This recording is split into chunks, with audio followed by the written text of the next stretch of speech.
Lightspeed Rescue, in my opinion, is probably one of the most underrated seasons of the entire Power Rangers franchise. I mean, look at it, it's normal, average day people with jobs who are deciding to be Power Rangers to protect the city. These are adults, these are firefighters, lifeguards, airplane pilot, paramedic. These guys probably inspire adults who watched the show back in the day to want to do something more. By that, I mean us. So, I decided that, hey, why not go ahead and knock out these morphers for you guys? So I wanted to do the Lightspeed Rescue Morpher because I had just recently watched the season a few months ago and figured after doing my original Power Morpher, I wanted to go ahead and just maybe do something else, something with a little bit more pizzazz. And so I decided to do the Lightspeed Rescue Morpher because it was something that wasn't really popular back in the day, but as the scene I run the Power Ranger Patreon, I figured that this would be ideal. And Lightspeed Rescue is probably one of my favorite seasons from way back when, so I wanted to show it some love and I wanted to give it a cool little, I don't know, send off, I guess, because like I said, that was one of the last fun seasons next to Time Force before it went to Disney. So let's get into it. I'm going to show you everything to how I design these things, to how they work, to code, and then I'm actually going to build it and show you exactly what you need to do to build it. But first, this video is sponsored by me as well as my lovely patrons on Patreon. I have just did a whole revamp of my entire Patreon as far as the welcome gifts. So if you are interested in building this morpher and joining Patreon only live stream, live tutorials, and all that fun stuff, consider checking out my Patreon at patreon.com/Will at Heroic Studios. The welcome gift is everything you see right here on the screen. Gold Ranger armor, Green Ranger armor, my original Power Morpher, and a lot more. But not only that, but I do have 3-month, 6-month, and 9-month loyalty rewards. So the longer you're on board, the more cool stuff you get, not to mention the current month's rewards that will be going on during that time, plus legacy rewards. I have a lot of stuff that I'm giving away, I guess is what I'm trying to say. So go ahead and check out my Patreon. I'm doing a lot of cool stuff. All right, now let's get into how this morpher was designed. So when I do my morphers, I don't normally do a one-for-one shot. I don't copy the existing toys or anything like that. I use it for reference, but sometimes I like to put my own spin on everything. The Lightspeed morphers are really generic morphers. In the show, they're not unique to each ranger. They are literally all the same. And in the show, they don't really do much except have the 2 siren lights at the end of the morpher flashing, but they're not really that bright, and you don't really notice it unless you really look at that part of the morpher doing the morphing sequence. So when I decided that I wanted to tackle the Lightspeed morpher, I wanted to slightly redesign it and give it my own spin on it while also maintaining the basic look of the morpher. So for that, I decided that with this, I wanted to add LEDs to it, obviously, to not only light up the 2 siren lights at the end, excuse me, but also add a halo effect that would be in the center of the morpher. So sandwiched between the morpher is what we call an LGP. It's a light guide, essentially. And that light guide basically has the light traveling through this part. So there are LEDs in there, and I will show you. So the light guide right here has 2 slits, and in between those slits, you have 2 LED bars. Now, these are the Adafruit LED sticks. You don't have to use it. In fact, I would use basic RGB LEDs from Amazon that you can cut. And these sit on the LED board mount, and you can use the adhesive on the back of those LEDs from Amazon and just kind of snake it around the front. And that would be it. So really simple, really easy stuff. So when the trigger is triggered, the LEDs will shine through this part. And because the top and bottom morpher will probably more likely be a solid piece, not translucent, the only way the light is going to get out is through this part. So the way this works is very, very simple. You have your entire morpher, and then you also have your slide trigger. And the arm of the slide trigger here, ignore the interference there, will go ahead and trigger this whenever it's pushed back. Another reason why you want to go ahead and use regular LEDs from Amazon is because you can see these boards right here are really thick. Using just really thin LED strips from Amazon kind of fixes the tolerance issue here, because this trigger obviously needs to slide forward and back freely, and not having this thick PCB board right here and just having some adhesive actually fixes that problem. So when the morpher cap is triggered, bring it all back. What happens is that this isolate and a torsional spring. The shaft here sits inside of a torsional spring. This is just for reference here. That torsional spring, if you know how they work, whenever the release, which is the slide trigger here, is pushed back, the trigger, the flip cap, is going to basically rotate around this axis and open up. And it's going to swing about 180 degrees, I believe. A little bit more. 270, whatever. It opens up like that. Underneath it is a magnet catch that you can go ahead, let's cancel that. You can go ahead and put a magnet in there, and in the morpher top part, there is another magnet. So when the flip cap opens up, those magnets will attract each other and it will stop at that 90-degree angle. Perfect. You don't have to worry about this coming off. You don't have to worry about any of that flying away. Really, really easy stuff. So let's bring this back. On the bottom, the way to keep the cap here from flying out is simple. There is a bottom part that screws into the shaft. Screws into the shaft of the flip cap, so that way that thing is locked in. So if you ever need to take this apart, you need to take this off first, remove the cap, and then open everything up. Everything is basically connected via hardware, and you don't need to go ahead and do any type of gluing or anything like that. Everything is going to work as it's designed, to where you just need a few screws and that's it. So this is just a generic morpher. The way I really wanted to do it was basically have the LEDs shine different colors, and we'll get into the code in that a little bit later. So this is red, obviously, for Carter because he's the Red Ranger. Whenever I do my morphers, I want to make sure that each color is represented perfectly within the morpher. The Lightspeed morphers, as I stated before, are super generic. The Time Force morphers are super generic. They're all the same. The only thing that sets them apart is what color they represent. So if I'm making the Time Force morphers, which I am right now, those are going to have specific colors and specific attributes that go with that Ranger. So what I really wanted to do, make them all the same and just have different color LEDs shining through. Originally, this was supposed to be white, and it could still be white. It could be translucent. It could be whatever you want. But the LEDs are going to determine which Ranger color you are working with. But to kind of go forward, when we originally had this part here, the flip cap, and I will open it for you.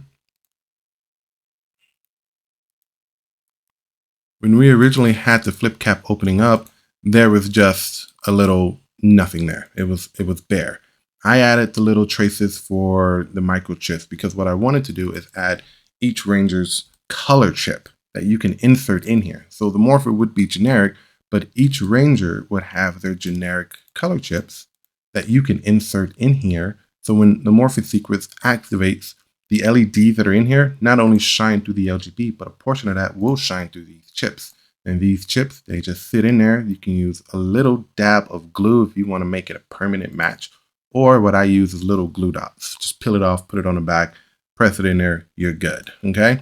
And these things sit under the cap. So when you morph, you have this, you arrange your color or number and the symbol that's on the visor, which are these right here, showing, and they're all shining. So this part is shining, the LGP here is shining, all that is shining with the Ranger color. So this is a very simple design, but it is unique with each Ranger color. So you don't have to worry about which Ranger is going to be your color, stuff like that. You can make it unique to your own, have the LEDs match these perfect things. And these chips are designed to really be printed in resin, but you can 3D print them in translucent PLA. And that's what I did for my prototype here. And you can see the traces on the chip match up with the traces that are on the morpher to kind of give it that circuitry scientific look, since these morphers were not created by Zodan, they were created by Mrs. Fairweather in the show. So wanted to give it that little computerized look to it with these traces for the microchips. All right, so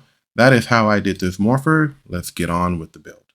Everything here is pretty straightforward. I try to keep all of my coding somewhat similar. So if you've done a Power Morpher, if you've done a Digivice, if you've done the Power Axe, all of these things are the same. They still use the same pinout, the same type of LEDs. They still use the same library. So if you've been following along and doing the builds with me, then everything is pretty much the same, except for sometimes the animation, and sometimes I do have to add a button or switch to pinout. But all that stuff is easy. So here's the code for the Lightspeed Rescue Morpher. It's very, very easy. I had to do a rapid flash kind of demonstration, as you saw in the beginning, to kind of simulate like there's an emergency somewhere. You got to morph. So morph into action or whatever.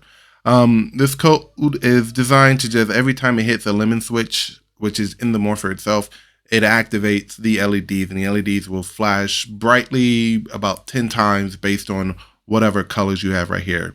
Line 27 is where you would end up changing the colors of the LEDs by using different RGB codes that you have here. So right now, it's automatically set to red when you open it, but if you want to change it to blue, change the 0 over here. If you want to change it to green, change this. Yellow and pink is a mixture of certain LEDs that need to be on, or the RGB value. So all of this is pointed out in the instruction manual that I've written for you guys. I'm actually haven't released it yet at the time of this recording, but it is getting done, and it will be done by the end of the week. So I will show you everything on how to upload the code, modify the code to make it different LEDs and stuff like that. But this is a very simple code, and it's easy for me to kind of get things done quicker and to make these things work. But I do have a feeling that the more morphers that I decide to design and 3D print and make, the more complicated these things are going to get. I know at some point I want to add motors and other type of gadgets and doodads in it. So here's the code, very easy. Now that you've seen it, let's get to actually building this bad boy.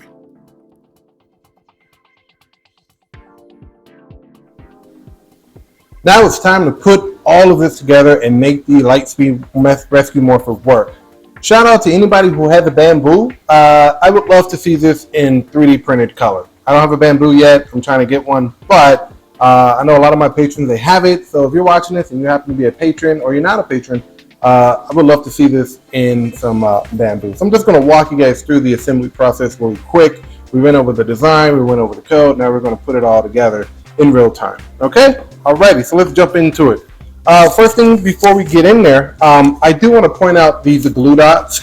These are very, very nifty little things. They come on wax paper, and all you would do is simply, I don't know if you can see the glue dot on there, but it's what is keeping a lot of this in place, mainly the battery, the limit switch, and some of the LEDs, because the adhesive on the back of the LEDs is not very great sometimes, so using some glue dots here can actually keep the LEDs set in place. So first thing you want to do is take your PCB holder, which is this little thing right here. I have the board already mounted on it via glue dots, and the LEDs are snaked around it. So you kind of want to measure it out and snake it around, and then remove the adhesive and put it on there accordingly, okay? If the adhesive is not sticking all the way, like I said, get you some glue dots from Amazon. These things are like 10 cents a roll, and you can get a bunch of them for like 10 bucks. So not a bad deal. So once you've done that, go ahead and take your LGP and place it on here like so. If you've done all the soldering right, according to the manual, you want to have your connector to the battery off to the furthest side. So you want it off to the right side with respects to me. And then all of the other things that, all the other wires are going to be managed in this little pocket right there. You could go ahead and use a screw to mount that down. I would. You can use glue dots. But these are designed to run with countersunk screws because the board is supposed to be on top of that entire section. However, I did not have any countersunk screws on me at the time, so I just screwed down this one hole there. So I'm going to do that right now. The board needs to be laying flat on this surface area right here. So having a pan head stick out, you can see it's not going to work. So I just did one hole, moved the board up here, and that was that. I'm going to stick the connector through this hole here, and that's going to connect to the battery, as you can see. All the other wires, you want to do your best to sort of kind of consolidate them in this area right here. That way, when you put the top on, nothing is pressing up against the top of anything, okay? Now, for your limit switch, when you build your bottom, there's going to be two pegs that's going to fit nice and snug through these two holes that are on the limit switch.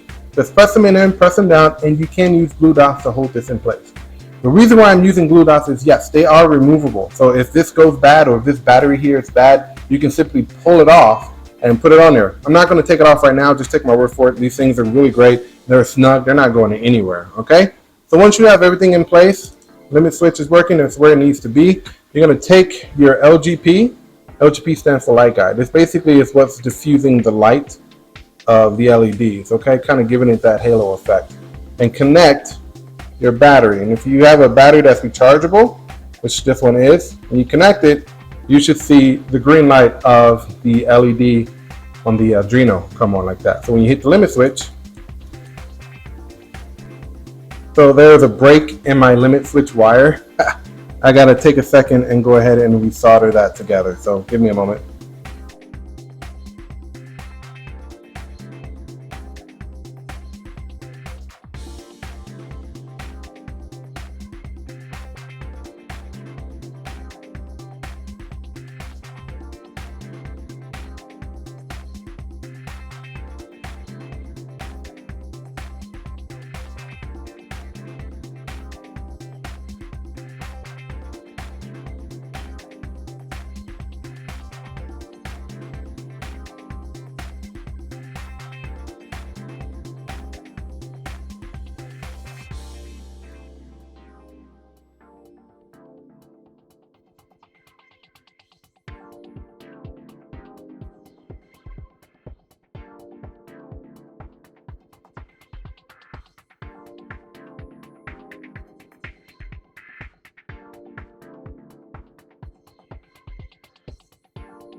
Alright, so I fixed the whole problem with this right here, added some heat shrink there, spliced together some wires, and now you can actually see the little peg that this is going to sit on. So the lever here needs to be facing outward where the trigger is going to be, and you just want to sort of kind of set it in there. There we go. That way when the trigger slides back, it's going to hit the limit switch. Take your connections, stuff them in this little corner right here, so everything can sit nice and snug. And that way you can put everything down.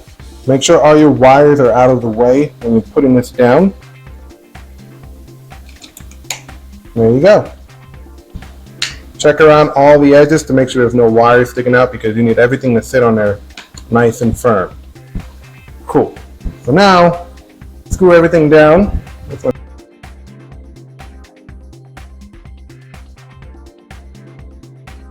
Now again, take these wires, kind of consolidate them in this area right where this peg is. And then we're going to go ahead and put in our trigger and our top. I've already inserted my morpher chip. I wanted red. I've already inserted my magnets here, and I've already inserted them here, okay? This is being held together by a glue dot, and it's freaking firm. The spring is in here, and as you saw in the design, there's a lip and a key that allows the trigger not to fall out. That was one of the issues I was having before, but this moves pretty freely. I like it.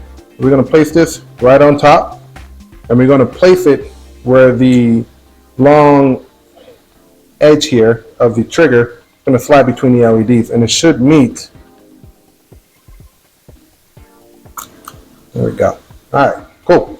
So now we're going to screw everything down. Let's use.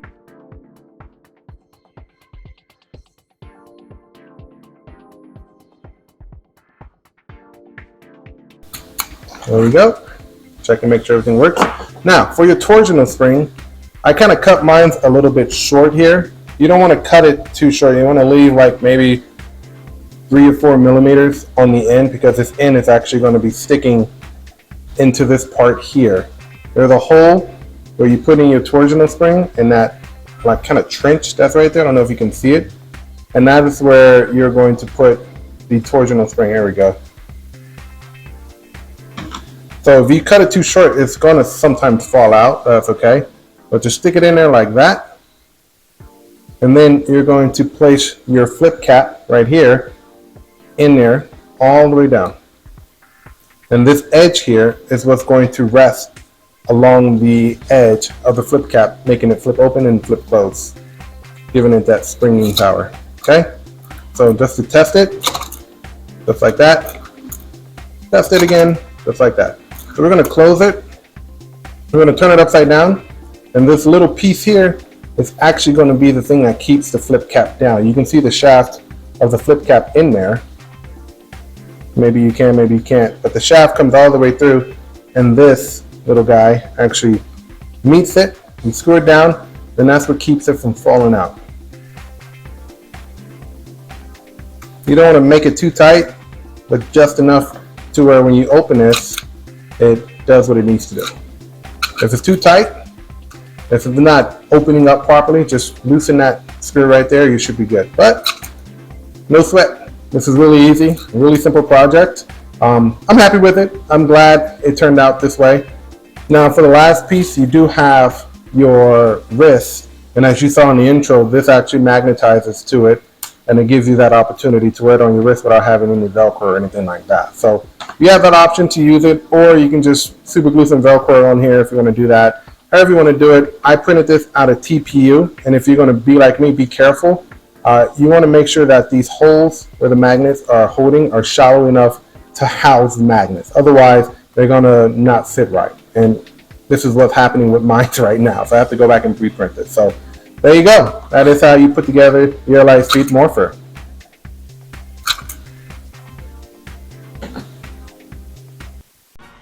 And that's going to do it for this video, guys. Thank you guys for watching. I really do appreciate it. Special shout out to all of my patrons you see on the screen here. If you want to become a patron and help support the channel, go ahead and check out my Patreon. I just added a new tier called the Techno Wizard tier, and if you're just in it to get the package or the kit to do your own coding and do your own morphers and weapons that have actual electronics and builds to it, then this is the tier for you. So go ahead and check that out. It really does go a long way.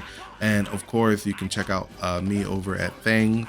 I upload all of my past rewards over there. So if you don't want to become a patron, but you kind of like my stuff, you can help support the channel by going over to Things and picking out something that you like.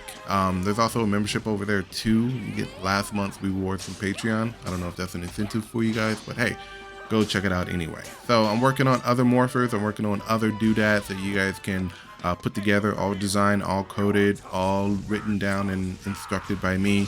And of course, there are Patreon only live stream builds that I'm going to be doing, starting with the lightsaber. Yeah, the whole thing of Ranger lightsabers that I did last month. But anyways, if you want to get your hands on these files, go check out my Patreon. It really does help. It really does go a long way. And I will see you guys next time on this channel. Yeah, make sure you do like and subscribe and comment what morpher you guys want me to do next. I'm all ears. If you guys want me to do a certain morpher, let me know. I'll put it to the list. All right, catch you guys later. Bye.